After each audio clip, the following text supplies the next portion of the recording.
A Pilar tinha a força no seu próprio nome. Era uma apaixonada. Pilar foi das mais incansáveis sindicalistas que todos nós alguma vez conhecemos. Era implacável. Qualquer coisa que ela fazia era assim a dedicação mesmo profunda. Excelente colega, excelente amiga, excelente camarada. Inteligente, sem dúvida. Era uma sindicalista de garra.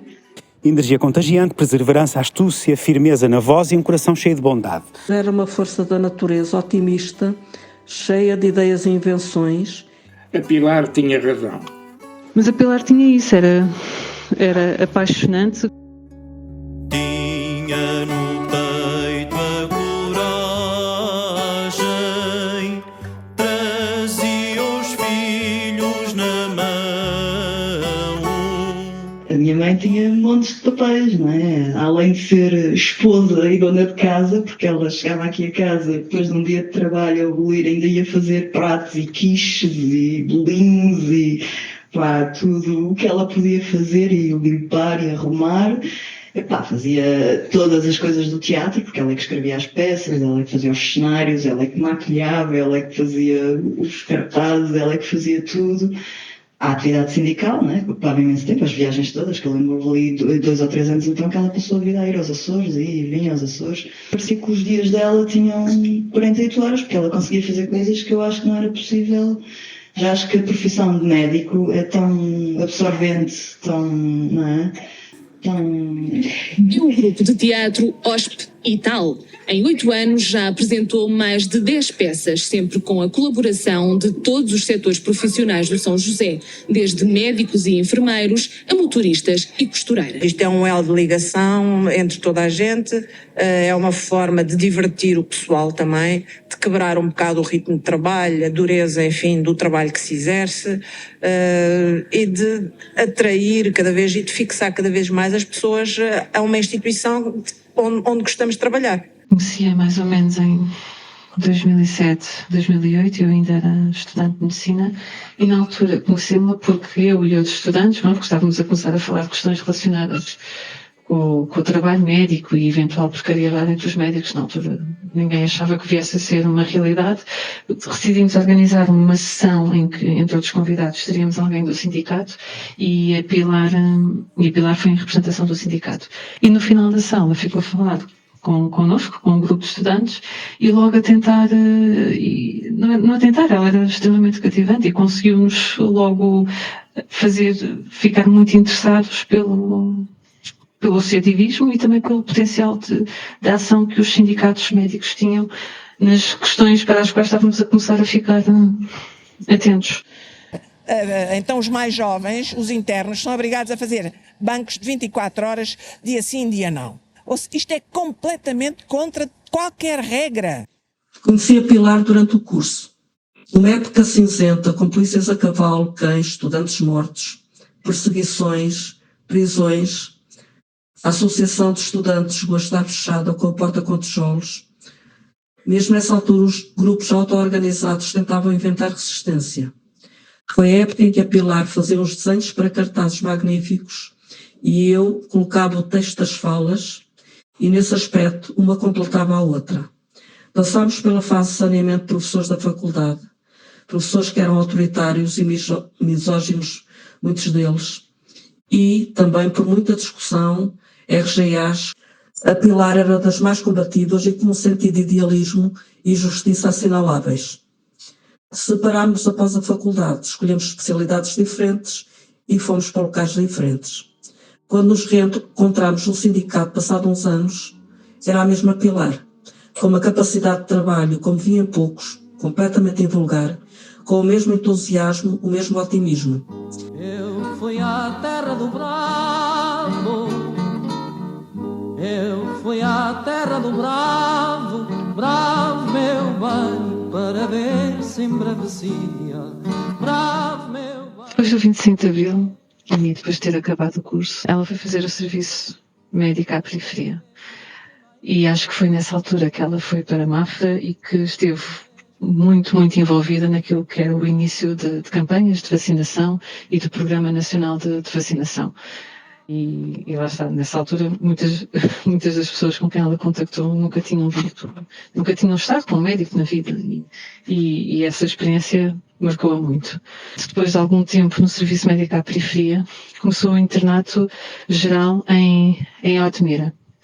E nessa altura, já era casada, tinha filhos e a enfrentar todos os desafios que uma mulher médica com filhos no início de carreira enfrentava. E depois desse período em Odmira, começou o internato em cirurgia em Bragança. Foi para Bragança com os 2 filhos ainda pequenos, o marido não pôde ir. E lá está, e no meio pequeno, uma mulher sozinha, com 2 crianças, de uma profissão tipicamente masculina, uma área então médica muito masculinizada, cirurgia muito exigente até do ponto de vista físico, e esse período que ela também falava várias vezes marcou profundamente também, não só em termos profissionais e do percurso enquanto interna, mas também de contacto com uma realidade diferente daquela que tinha visto antes. A memória que eu tenho é de uma sensação de solidão, não só minha, como da minha mãe, de sentia triste, sentia sozinha e acho que senti sem perceber, não é? Sem conseguir, na minha cabeça de criança, perceber as coisas, mas sentia que estava a ser difícil para ela.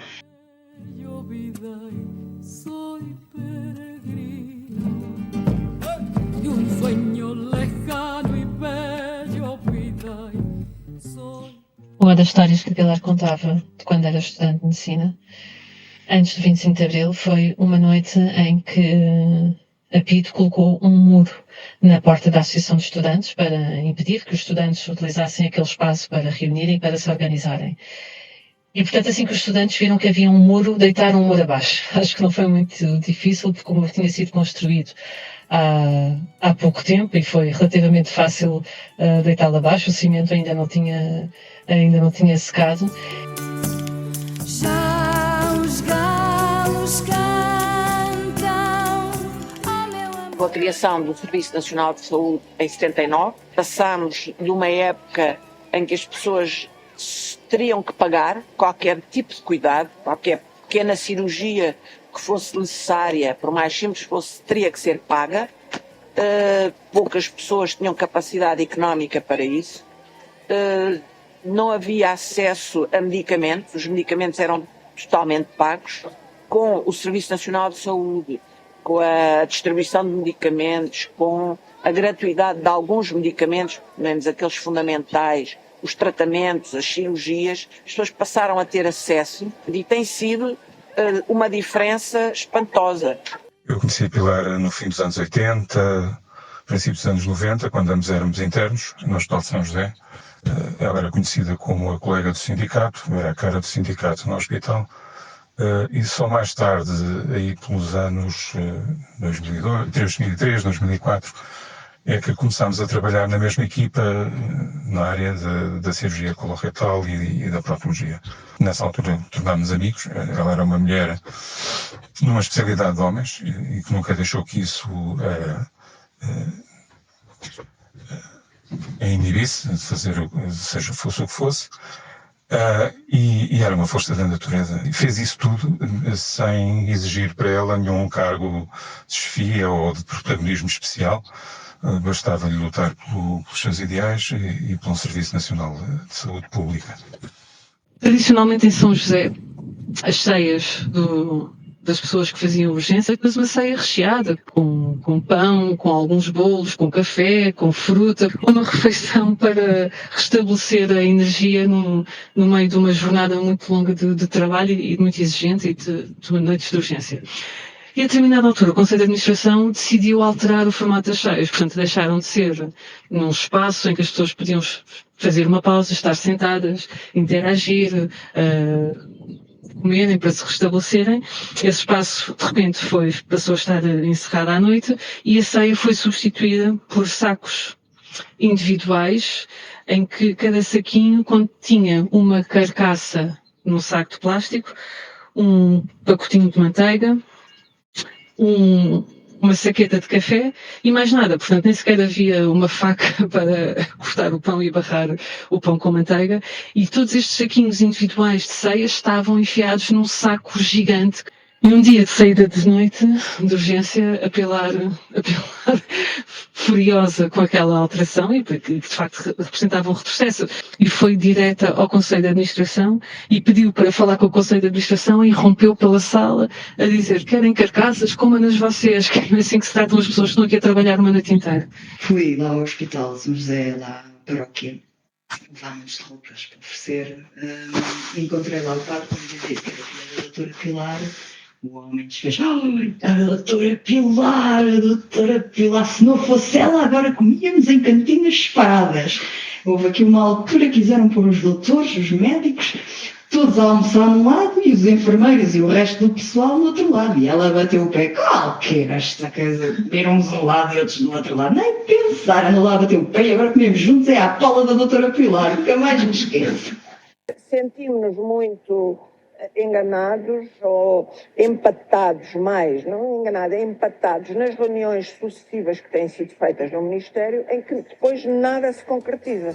Gracias a la vida que me ha dado tanto. Recrutou jovens e velhos médicos para a sua causa. E trouxe muita gente nova e capaz para o sindicalismo. E tinha a preocupação, depois me apercebi que ao longo dos vários anos, enfim, era uma preocupação muito importante, de assegurar que havia renovação geracional nos corpos dentro do sindicato.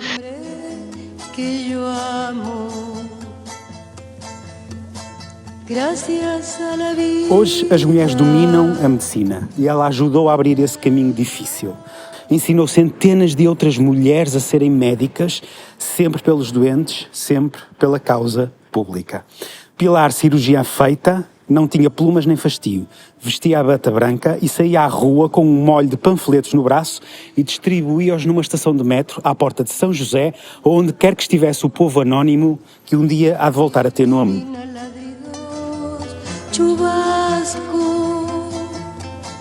Y la voz tan tierna de mi bien amado. Gracias a la vida que me ha dado tanto.